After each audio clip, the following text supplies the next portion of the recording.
Olá e boas-vindas a mais um Mergulho Profundo. Hoje, nós temos um tema nas mãos que, para ser bem honesto, parece ir contra absolutamente tudo que a nossa sociedade atual prega e recompensa.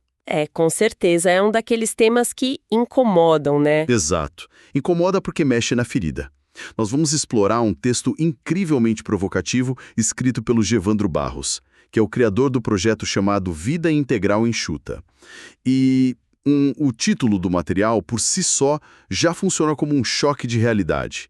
Ele se chama Velocidade não é lucidez, apresse a forma moderna de ignorância. Olha, é um título que não pede licença, ele chega batendo na porta.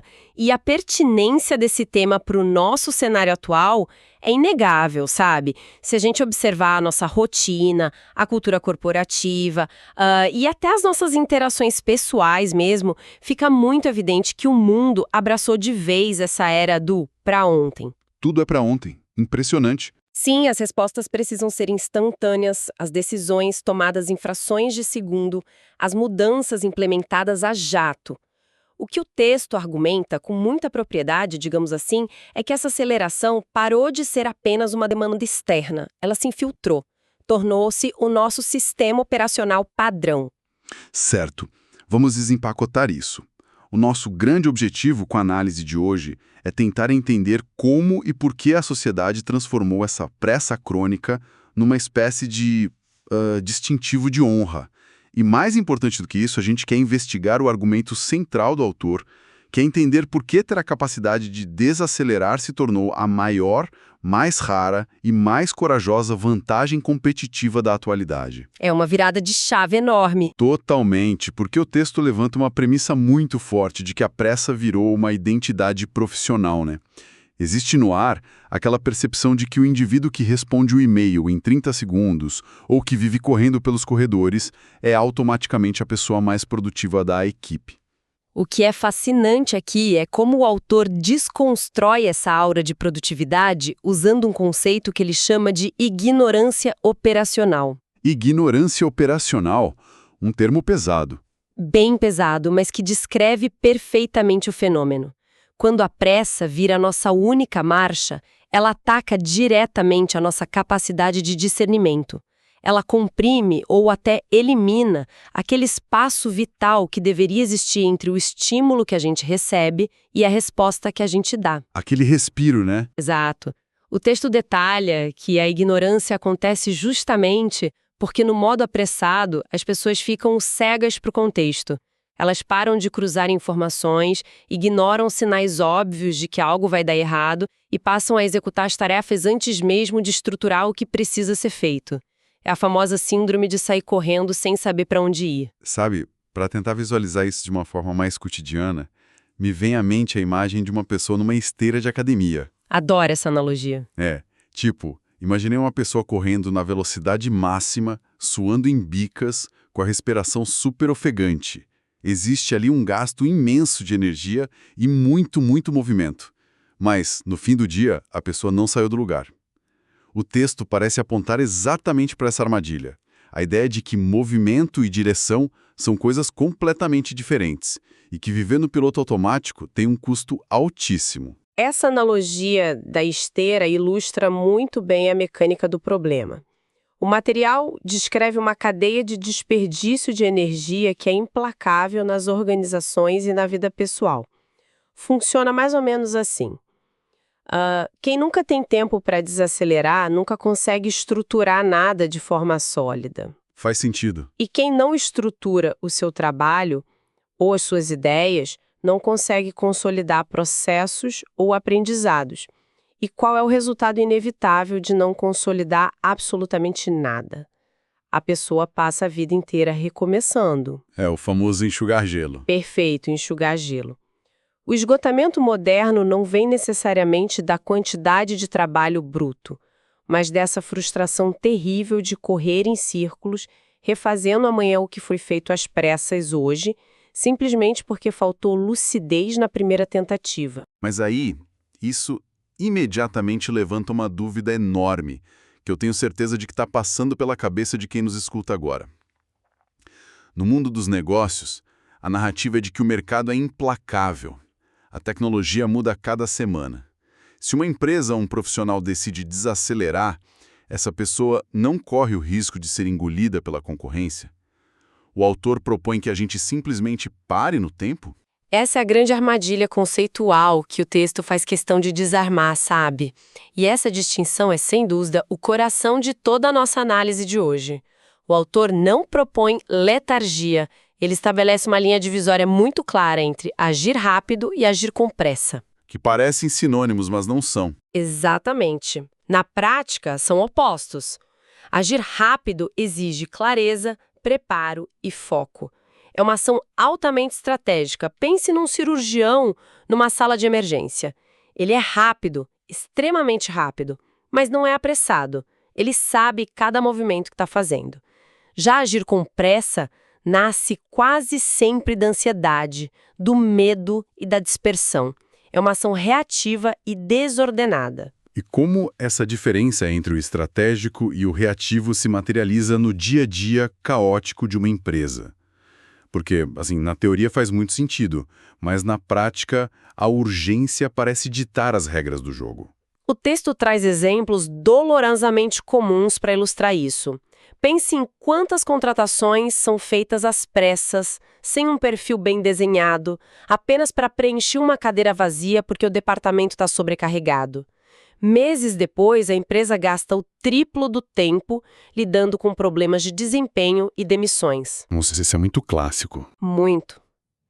Ou então, projetos inteiros que são iniciados sem um escopo definido, mudanças de rota impulsivas baseadas na última tendência que alguém viu no mercado, ou cortes de custos feitos de forma desesperada que acabam mutilando a operação. A tese central aqui é que a imensa maioria dos grandes erros corporativos não acontece por falta de competência técnica da equipe. Eles nascem da urgência mal gerida, da incapacidade crônica das lideranças de pausar, olhar o cenário e deliberar antes de agir. E o mais interessante é que o autor não restringe isso ao crachá corporativo. Ele mostra que na nossa vida pessoal, a dinâmica é rigorosamente a mesma. Quantas vezes decisões seríssimas são tomadas apenas para aliviar aquele desconforto momentâneo de não saber o que fazer? Demais. A intolerância à incerteza. Isso. A pessoa diz sim para um compromisso apenas para evitar o atrito de dizer não ou para não parecer indecisa perante os amigos e a família. É como se a pressa fosse um remédio muito, muito ruim para tratar a ansiedade. E o material aprofunda essa ideia ao afirmar que a pressa moderna raramente é uma resposta real de sobrevivência física. Ela é, na verdade, um sintoma de desorganização interna. É uma ansiedade crônica. O texto descreve isso como um ruído constante dentro da mente da pessoa apressada. Um zumbido de fundo. Exato. Um medo invisível e constante de ficar para trás. Uma comparação incessante com o ritmo de produtividade alheio que a gente vê o tempo todo nas redes sociais. Esse ruído cria a ilusão perigosa de que o simples ato de parar para pensar é uma ameaça e de que não estar fazendo nada visível é sinônimo de fracasso. Aqui é onde a coisa fica realmente interessante, porque o texto nos tira dessa superfície do comportamento diário e começa a mostrar que a pressa, quando se torna esse ruído mental crônico que você descreveu, altera completamente a nossa estrutura de vida. O autor mapeia o impacto devastador dessa aceleração em 5 áreas fundamentais, que sofrem consequências invisíveis no curtíssimo prazo, mas que cobram uma conta altíssima ao longo dos anos.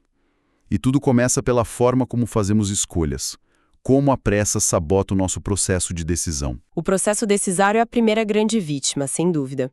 Uma mente lúcida e equilibrada tem a capacidade de organizar a complexidade. Ela consegue olhar para um problema cheio de variáveis e encontrar uma ordem lógica. A mente apressada faz o oposto. Ela simplifica a complexidade de forma irresponsável apenas para se livrar do problema rapidamente. Ela pega o atalho mesmo que o atalho leve para o abismo. Perfeita colocação. O texto argumenta que decidir devagar não é um atraso burocrático, é o que fortalece a decisão. Sem o peso esmagador da urgência, o cérebro ganha espaço para avaliar os impactos de segunda e terceira ordem das escolhas. Ele consegue separar o que é de fato importante daquilo que está apenas gritando mais alto no momento. Isso, no longo prazo, poupa montanhas de retrabalho. E se essa falta de clareza afeta como lidamos com os problemas, eu imagino que o impacto seja ainda mais severo em como lidamos com as pessoas ao nosso redor. Porque se não há tempo para pensar, muito menos há tempo para ouvir o outro, certo? A comunicação humana é profundamente prejudicada por esse estado de alerta. O texto aborda como a pressa torna toda e qualquer interação superficial. É aquele cenário clássico. A gente está conversando com alguém, mas a pessoa está com os olhos vidrados, escutando apenas metade do que é dito, já formulando a resposta na própria cabeça antes mesmo do raciocínio terminar. Ou olhando para o relógio ou para o celular disfarçadamente. Sim, e isso gera um mar de interpretações precipitadas. Um e-mail lido pela metade vira um conflito de equipe. Uma mensagem de texto respondida no semáforo cria um mal-entendido gigantesco. O autor enfatiza que relações conscientes, sejam de trabalho ou afetivas, demandam um recurso que a pressa abomina, que é o tempo de assimilação. Escutar ativamente requer presença, e a presença é impossível quando a mente já está no próximo compromisso da agenda. É impossível estar em 2 lugares ao mesmo tempo. E isso nos leva diretamente a um ponto de ruptura muito físico. Porque o corpo humano definitivamente não foi projetado para operar com alarme de incêndio tocando 24 horas por dia. Qual é a leitura que o autor faz do impacto dessa cultura na nossa saúde estrutural? A leitura é de que o corpo atua como um espelho direto desse ritmo mental frenético. Não há como separar os dois. Quando a mente está constantemente acelerada, antecipando problemas que nem existem, o corpo entra em modo de sobrevivência. Inunda o sistema de cortisol. O resultado prático disso é o que a gente vê aos montes hoje. Tensão muscular crônica nos ombros, respiração curta que nem chega ao diafragma, batimentos cardíacos elevados e um sono extremamente fragmentado e superficial. A pessoa acorda já cansada? Exatamente. O ponto vital que o texto defende é que operar em modo de sobrevivência pode salvar a vida diante de um leão na selva, mas é um ambiente péssimo para a construção de longo prazo. A tese aqui é que desacelerar deixou de ser um luxo de férias ou um mimo de fim de semana. Tornou-se a única manutenção preventiva real contra o burnout sistêmico. E quem vive operando nesse limite físico e mental, sobrevivendo um dia de cada vez, dificilmente consegue olhar para o horizonte, o que me faz pensar no impacto disso na trajetória profissional. Como a carreira de alguém se sustenta quando a pessoa está apenas reagindo aos estímulos. O risco para a carreira é o que o texto chama de dispersão estratégica. O profissional dominado pela pressa age como uma bola de ping-pong, batendo de um lado para o outro de acordo com quem bate mais forte. Ele aceita novas demandas sem revisar o que já está na mesa, diz sim para projetos que não têm a ver com seu perfil apenas pela urgência de se mostrar proativo e muda de direção de carreira por puro impulso ao menor sinal de frustração. É uma carreira acidental, no fim das contas. Totalmente acidental. O material é muito claro ao afirmar que uma trajetória profissional de impacto e consistência não se constrói com reações alucinadas, mas com pausas estratégicas. É preciso parar para olhar o mapa antes de continuar dirigindo, senão se acaba num destino que nunca escolheu. O que nos traz ao ponto que, para mim, é o mais profundo de toda essa análise. É onde o autor toca na questão da identidade. Ele usa uma frase muito contundente, descrevendo que viver com pressa cria a sensação de que a vida é cheia por fora, mas vazia por dentro. É um diagnóstico quase melancólico da nossa era. A agenda está lotada, o aplicativo de mensagens não para, os eventos se acumulam, mas no fim do dia a sensação de significado parece escorrer pelos dedos. Essa é, sem dúvida, a consequência mais sutil e a mais perigosa de todas. O texto argumenta que a falta crônica de tempo para refletir e assimilar as próprias experiências impede o ser humano de construir significado. A gente consome a vida, mas não digere. Perfeito. Vamos pensar num exemplo prático. Imagina ler dezenas de livros maravilhosos numa semana, mas nunca parar um minuto para pensar sobre a mensagem de nenhum deles. Ou viajar para 5 países em 10 dias e só ver as paisagens pela tela do celular preocupado em postar foto. Trabalhar loucamente em vários projetos sem nunca entender o impacto real que aquele trabalho gerou na vida de alguém. Fica tudo num borrão. Sim. O que sobra é um esvaziamento existencial travestido de alta performance. E a consequência para a identidade é que as pessoas passam a se definir exclusivamente pelo que entregam, pelo volume do que produzem. Elas perdem completamente o contato com a própria essência, com o que valorizam de verdade. A sensação de autoria sobre a própria vida simplesmente desaparece. Impressionante. E, no fundo, a humanidade já sabia disso. Os antigos já alertavam sobre esses perigos. Não é um problema que nasceu com a internet, embora ela tenha colocado um megafone gigantesco nessa urgência. Se conectarmos isso com o quadro geral do pensamento humano ao longo dos séculos, percebemos que a busca pela lucidez é atemporal. Os filósofos estoicos dedicavam volumes imensos para falar sobre a virtude da prudência, que nada mais é do que a pausa deliberada antes da ação. O espaço para a razão atuar. Exato. As grandes tradições orientais sempre colocaram o equilíbrio e o caminho do meio como o ápice da sabedoria. E a filosofia clássica ocidental sempre exaltou o ato de deliberar. O grande paradoxo que o texto aponta é que na nossa cultura moderna, a deliberação passou a ser vista como fraqueza. Se alguém demora para responder, já acham que está enrolando. Sim, se uma pessoa numa reunião de negócios diz algo como "Olha, preciso de algumas horas para pensar sobre isso antes de dar uma resposta", ela corre o risco de ser vista como incompetente ou lenta. Mas o autor crava que suportar o silêncio, aguentar a pressão de não reagir imediatamente e deliberar com clareza é, de fato, a maior demonstração de maturidade que existe hoje. Então, o que tudo isso significa na prática? Porque o diagnóstico está muito claro. A pressa nos adoece, empobrece nossas decisões e esvazia o nosso propósito. Mas como aplicar o antídoto que o projeto Vida Integral Enxuta chama de devagar é lúcido? E aqui, acho importante a gente deixar muito claro para quem nos escuta que a proposta do autor não parece ser largar tudo e ir morar numa montanha isolada renegando a vida moderna. De jeito nenhum. O texto é muito pragmático quanto a isso. O objetivo não é tornar a rotina improdutiva ou desconectada da realidade de mercado. O conceito de devagar é lúcido foca em desacelerar a estrutura mental para que a ação real se torne muito mais limpa e eficiente. Devagar, nesse contexto, significa consciente, significa estruturado, e o material lista uma série de táticas extremamente práticas para começar essa transição no meio do caos diário. Quais seriam essas primeiras táticas de defesa contra a cultura da urgência? Como a gente quebra esse padrão no dia a dia? A primeira e talvez mais poderosa recomendação seja a introdução de micropausas.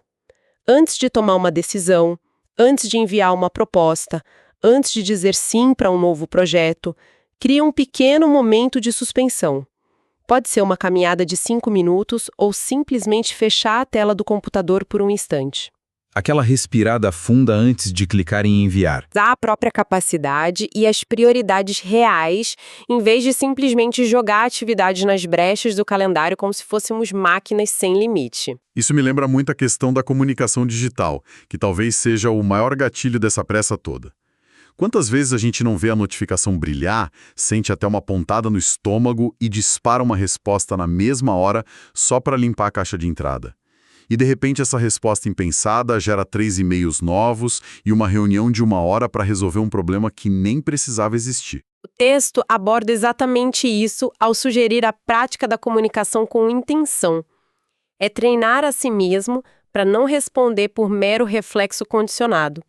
Não é porque a mensagem chegou agora, ela precisa ser respondida agora. Outra recomendação valiosa do autor é bloquear intencionalmente espaços na rotina para não fazer absolutamente nada produtivo no sentido estrito da palavra. Tempo apenas para pensar, sem estímulos externos, sem música, sem telas. O tédio criativo. O tédio criativo que é tão raro hoje em dia. E, claro, a reconexão com o físico. Não ignorar os sinais de exaustão do corpo com mais uma dose dupla de café.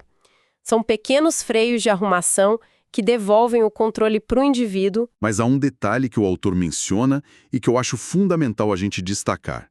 Implementar essas pausas e escolher não operar na velocidade do pânico exige um esforço emocional muito grande. É preciso muita coragem para desacelerar no mundo de hoje. É quase um ato de rebeldia, não é?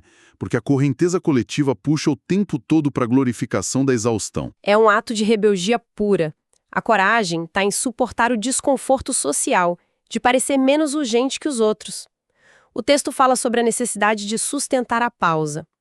Quando todo mundo ao seu redor está correndo e apagando incêndios, parar para analisar o cenário exige estômago. Mas é exatamente essa coragem que transforma a pausa na vantagem competitiva que a gente mencionou no início da nossa conversa. É a clareza no meio da tempestade. O caos inevitavelmente decidirá melhor. Quem decide com clareza executa a tarefa com muito mais precisão. E quem executa com precisão elimina o ciclo de retrabalho e desperdício. O mundo lá fora vai continuar na sua corrida desenfreada. Mas a pressa, a ansiedade e o ruído não precisam ditar o ritmo interno de quem está operando nesse mundo. A velocidade inconsequente pode até impressionar e gerar aplausos no curtíssimo prazo, mas é a consistência construída através da lucidez que realmente sustenta uma carreira, uma empresa ou uma vida saudável ao longo das décadas. Para amarrarmos todos os fios que puxamos durante esta análise do material de Gevandro Barros, a grande lição é que a pressa, quando assumida como estilo de vida, é a mais genuína forma de ignorância moderna. Ela ignora o contexto ao nosso redor, ignora os limites biológicos do nosso corpo, ignora as lições atemporais do passado e, principalmente, ignora as consequências futuras das ações que tomamos hoje no puro impulso. É uma cegueira voluntária. Exato. Quem vive afogado na pressa perde a capacidade de aprender, ficando preso a um ciclo infinito de reações a estímulos externos, e reagir continuamente é uma forma muito triste e ineficiente de viver. Por outro lado, escolher a lucidez é escolher recuperar a direção, é assumir novamente a cadeira de autor da própria história. O que torna todo esse debate tão crucial para a nossa audiência hoje é a urgente necessidade de redefinirmos o que entendemos por eficiência. O texto nos oferece uma nova lente. A eficiência real não está em fazer o máximo de coisas no menor tempo possível. A eficiência real está em ter a clareza cristalina para fazer apenas o que realmente importa, agir no tempo correto e ter a estrutura para sustentar o que foi construído. A gente pode, sim, escolher o nosso próprio ritmo. E quando essa escolha é feita com consciência, a rotina deixa de ser uma sequência sufocante de urgências vazias e volta a ser uma vida com propósito e direção. Sensacional. É sobre entender profundamente que devagar é lúcido e que a lucidez é o que nos protege do caos. E antes de encerrarmos o nosso mergulho profundo de hoje, eu sei que explorar essas ideias sempre nos leva a questionar um cenário ainda maior, especialmente quando olhamos para a direção que a tecnologia está levando o mundo do trabalho. Sim, é uma reflexão final que não está escrita diretamente nas palavras do autor, mas que a obra dele praticamente nos obriga a fazer. Nós estamos entrando numa era onde a automação extrema e a inteligência artificial prometem assumir grande parte do trabalho repetitivo e técnico, com a grande promessa de salvar o nosso tempo. Mas o questionamento que fica é o seguinte: se a estrutura mental da nossa sociedade continuar condicionada a essa ansiedade crônica, a esse vício na pressa, o que de fato será feito com esse suposto tempo livre que a gente vai ganhar? Será que a humanidade usará esse tempo para finalmente consolidar a lucidez, pensar de forma mais profunda e estruturar melhor o futuro? Ou será que, aterrorizada pelo silêncio, a sociedade vai apenas inventar novas urgências completamente vazias só para continuar correndo no esteira sem sair do lugar? Fica aí uma provocação espetacular para continuarmos pensando muito depois que este áudio terminar. Agradeço imensamente a todo mundo que nos acompanhou em mais essa análise detalhada. Continuem buscando clareza e até a próxima exploração.